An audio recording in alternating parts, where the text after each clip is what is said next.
তো আজকে যে টপিকস নিয়ে কথা বলতে যাচ্ছিলাম সেটা হচ্ছে actually one of the main যে tools for the safety for the bikers সেটা হচ্ছে হেলমেট। তো আজকে সেই হেলমেট নিয়ে কথা বলবো।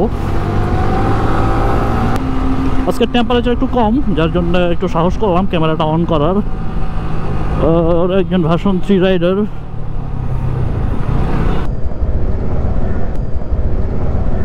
দাঁড়াইলে কেমন হইব, এটি রাস্তায় দাঁড়ায় যায় লোকজন, আবার হাসতেছে।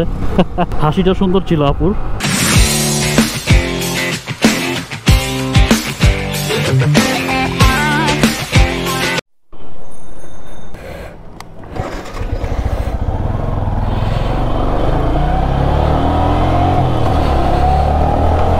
Hey everyone, welcome back to my YouTube channel, the insider from Uttara. Guys, এখন আমি বেসিক্যালি উত্তরায় নাই, এটা হচ্ছে বনশ্রী রামপুরা। তো উত্তরা যাচ্ছি, এই হচ্ছে ব্যাপার। তো বলা যায় উত্তরা হচ্ছে আমার সেকেন্ড হোম। অ্যাকচুয়ালি যাচ্ছি একটা কাজে, আর বাইকের কিছু কাজ করতে হবে, ইঞ্জিন অয়েলটা চেঞ্জ করতে হবে। So guys, after a long time,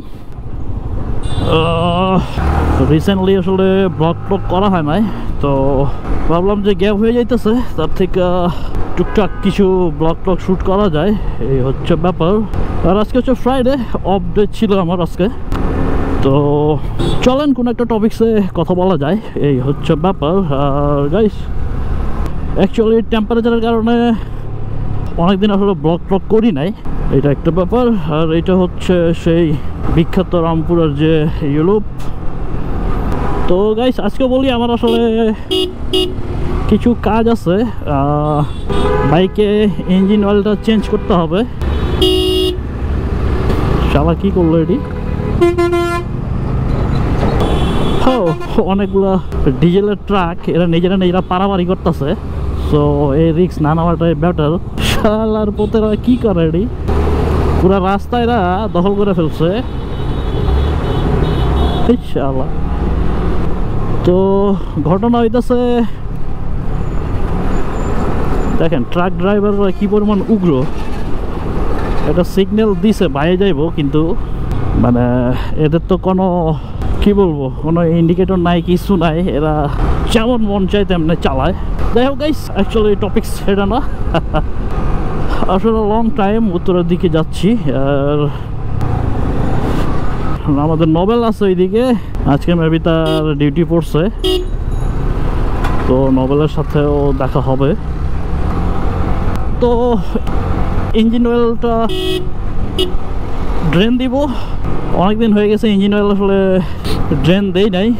basically আমি ইয়ামাল উপের যে কেন, সেই কেনটা ইউজ করতেছি। তো অ্যাকচুয়ালি এটা তো 3032 পরে মানে আপনার ড্রেন করার কথা, বাট আমি এখনও ড্রেন দেই নাই, অনেক দিন হয়ে গেছে। অনেক বলতে অলমোস্ট 4500-এর মতো আমি রাইড করতেছি। তো প্ল্যান হচ্ছে আজকে বাইকটা একটা ফ্লাশ দিব, ইঞ্জিন ফ্লাশ, তারপরে হচ্ছে ইঞ্জিন অয়েলটা ড্রেন দিব, এই হচ্ছে প্ল্যান। সো চলেন উত্তরের দিকে যাওয়া যাক। আজকে টেম্পারেচার একটু কম, যার জন্য একটু সাহস করলাম ক্যামেরাটা অন করার। একজন ভার্সন 3 রাইডার দাঁড়াইলে কেমন হইব, এটি রাস্তায় দাঁড়ায় যায় লোকজন, আবার হাসতেছে। হাসিটা সুন্দর ছিল আপুর। হুট করে দৌড়াই ঢুকে লোকজন, কেমনে কি? এটা তো আসলে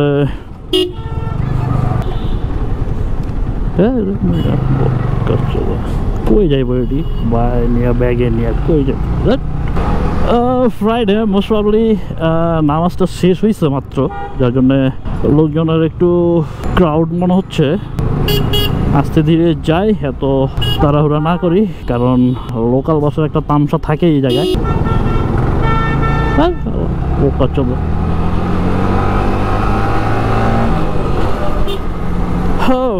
সো গাইস, আজকে কোন টপিকস আলাপ করা যায়, তেমন কোনো টপিকস খুঁজে পাচ্ছি না আজকে।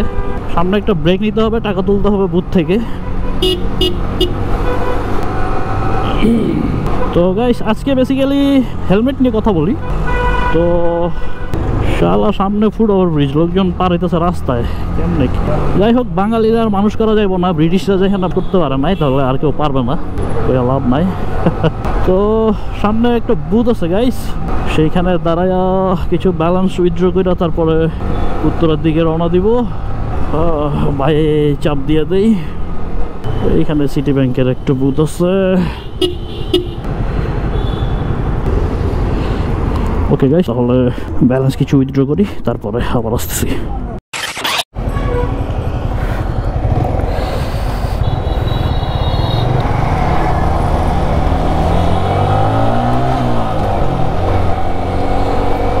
সো গাইস আবার রওনা দিলাম। আর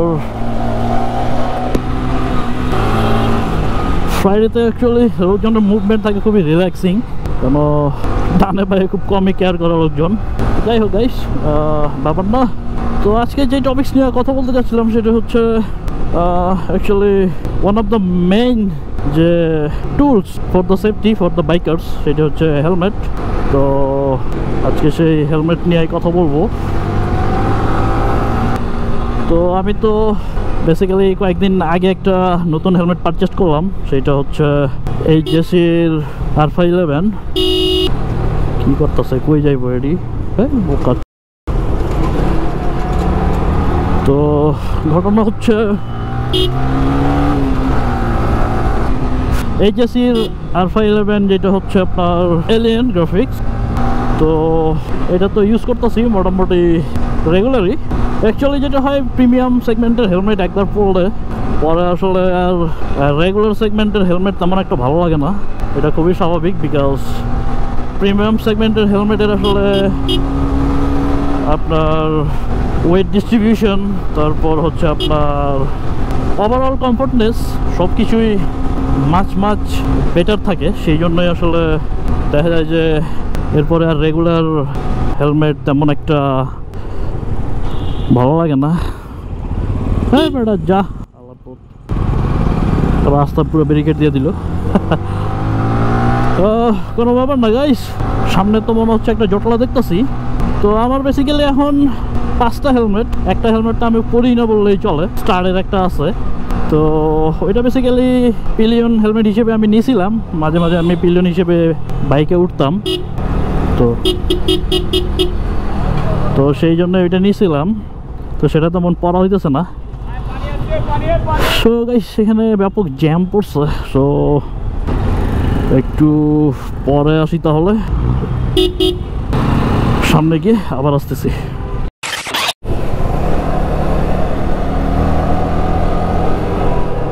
সো গাইস ফাইনালি কুড়িল। আর রাস্তায় একটু জ্যাম ছিল মোটামুটি, সামনে একটা চাপড়ি পাইছিলাম বাট ক্যামেরায় ধরতে পারলাম না। তো গাইস হেলমেট নিয়ে যেহেতু কথা বলতেছিলাম, তো আমার এখন হচ্ছে 5টা হেলমেট, যার মধ্যে 4টা আমি মোটামুটি ইউজ করি। আমার প্রিমিয়াম সেগমেন্টের হেলমেট হচ্ছে 2টা, স্করপিয়ন্সের এক্সোয়েল, তারপর হচ্ছে আমার এইচজেসি যেটা, এই 2টা এখন রেগুলার ইউজ করতেছি। অ্যাকচুয়ালি টাকা দিয়ে হেলমেট কিনা আসলে ফেলায় রাখার মতো মানে অবস্থা করা যাবে না, করতে হবে, এই হচ্ছে ব্যাপার। But guys premium helmet use করার ক্ষেত্রে কিছু মানে সাবধানতা আছে। তো অ্যাকচুয়ালি শুধু টাকা দিয়া হেলমেট কিনাই হয় না, এটার মেনটেন্যান্সের একটা ব্যাপার আছে। তো অ্যাকচুয়ালি আমি আমার হেলমেটগুলো রেগুলার ক্লিন করি।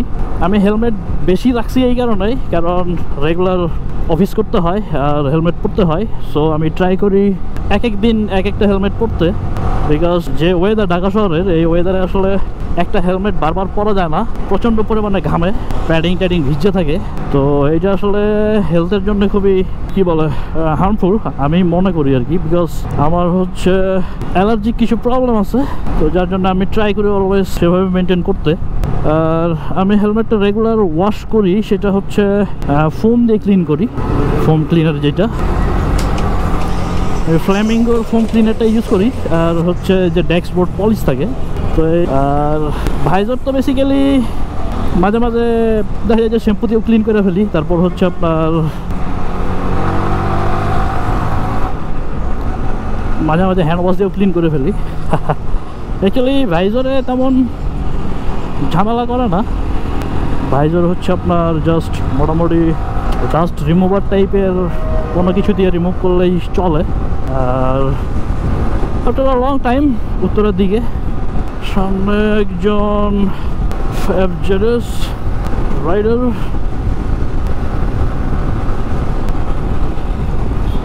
তো যেটা বলতেছিলাম গাইস, অ্যাকচুয়ালি সুস্থ থাকার জন্য হইলে আসলে হেলমেট রেগুলার ক্লিন করে রাখা বেটার। আর আমি হেলমেট ড্রাই করি হচ্ছে আপনার হেয়ার ড্রায়ার দিয়া। হেলমেট নিয়ে কথা হচ্ছিল, এই হচ্ছে বেসিক্যালি আমার হেলমেটের মানে টেক কেয়ারিং, কীভাবে টেক কেয়ার করি। আর হেলমেটটা ট্রাই করি হেলমেটের সাথে যে আপনার একটা ব্যাগ দিয়ে দেয়, বক্সে রাখা পসিবল হয় না, কারণ বক্সের মধ্যে রেখে দিলে আবার গন্ধ হয়ে যাওয়ার চান্স আছে। অ্যাকচুয়ালি হেলমেট তো ভেজা থাকে অনেক সময়, যার জন্য দেখা যাবে যে আপনার আসলে ফাঙ্গাস টাঙ্গাস পরে যাওয়ার একটা চান্স থাকে। আর এখন তো বর্ষাকালে এই ব্যাপারটা আবার বেশি হয়, মাঝে মাঝে রেন ওয়াটার লাইগা হেলমেটের প্যাডিংগুলো ভেজা থাকে। সেই অবস্থায় তো আসলে প্যাকিং করে রাখাটা উচিত না, সাথে সাথে খুলে আসলে ড্রাই করা উচিত। আর বর্ষাকালে যেহেতু রোদ থাকে না, রোদ কম, সো আপনি চাইলে আপনার হেয়ার ড্রায়ার দিয়া ইজিলি শুকাই ফেলতে পারেন। আমি এই কাজই করি। যাক, থার্ড টার্মিনাল মনে হয় করে ফেলতেছে, মানে ওপেন করে ফেলবে রিসেন্টলি, বাট কোনো আপডেট জানি না। ওয়েদারটা মোটামুটি এদিকে একটু গরম লাগতেছে, কারণ গাছপালা নাই, প্রচণ্ড পরিমাণে গরম। শালা উত্তরার কি একটা চেহারা ছিল, আর উত্তরার কি চেহারা হয়েছে এখন, মানে আনবিলিভেবল। আগে গাছের ছায় আমরা বসে থাকতাম উত্তরায় রোডের সাইডে, আর এখন সেই গাছ দেখতে পাওয়াটা টাফ।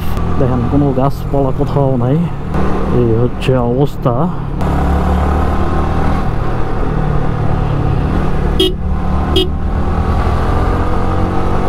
গাড়ির সাউন্ড চেঞ্জ হয়ে গেছে, বিকজ ইঞ্জিন অয়েলটা আসলে ড্রেন না দিলে যা হয়।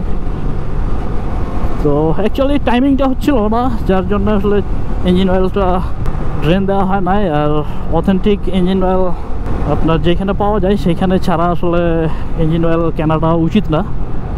তো এশিয়া থেকেও পাওয়া যায় আপনার ইয়ামালুপ, যদি কেউ কেনটা নেয়। শালা রাস্তার অবস্থা দেখেন, এই লোকাল বাস পুরো রাস্তা খায়া বয়ে থাকে। তো যাবো হচ্ছে বেসিক্যালি 11 নম্বর সেক্টর, সেলুনে একটু কাজ আছে। তারপরে যাব রিপন ভাইয়ের ওয়ার্কশপে আমার বাইকের ইঞ্জিন অয়েলের জন্যে। তারপরে নোবেলের সাথে মিট করে দেখি কই আড্ডা দেওয়া যায়। আরে ভাই, লোকজন যেখানে মন চায় সেইখানে পার হইতেছে। মানে রেগুলার যেসব হেলমেটগুলো পরি এগুলি ঠিকঠাক থাকে, কারণ টেক কেয়ার করা হয়, রেগুলার ক্লিন করা হয়। আর যেটা রাইখে দেবেন ওটা তো আসলে ক্লিন করা হয় না, প্যারা। সো ভাবতেছি দুইটা হেলমেট হয়তো বা সেল করে দিব অথবা কাউকে দিয়ে দিব।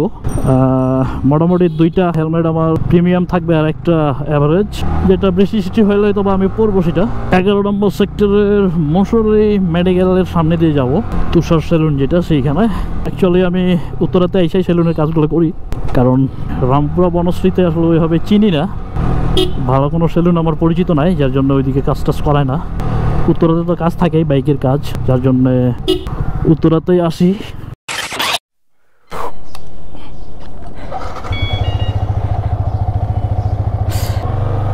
সো গাইস, ফাইনালি সেলুনের কাজটা শেষ করলাম। এটা হচ্ছে তুষার সেলুন।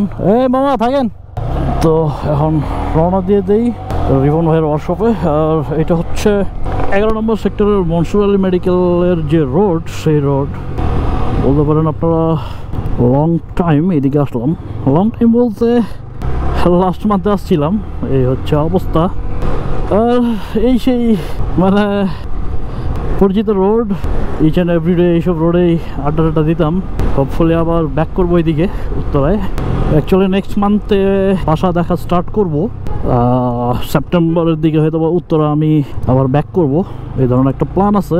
বিকজ উত্তরের এই বিউটিটা আসলে অনেক মিস করি। This is a beautiful city. তো গাইস, যে টপিক্সে কথা বলতেছিলাম সেটা তো হচ্ছে হেলমেট। সিগন্যাল পড়ছে রে, তাক রিক্স নেওয়া যাবে না, মামলা দিয়ে দেবো তোরা। কি রে, বুঝলাম না কাহিনী, হলা যায়। শালা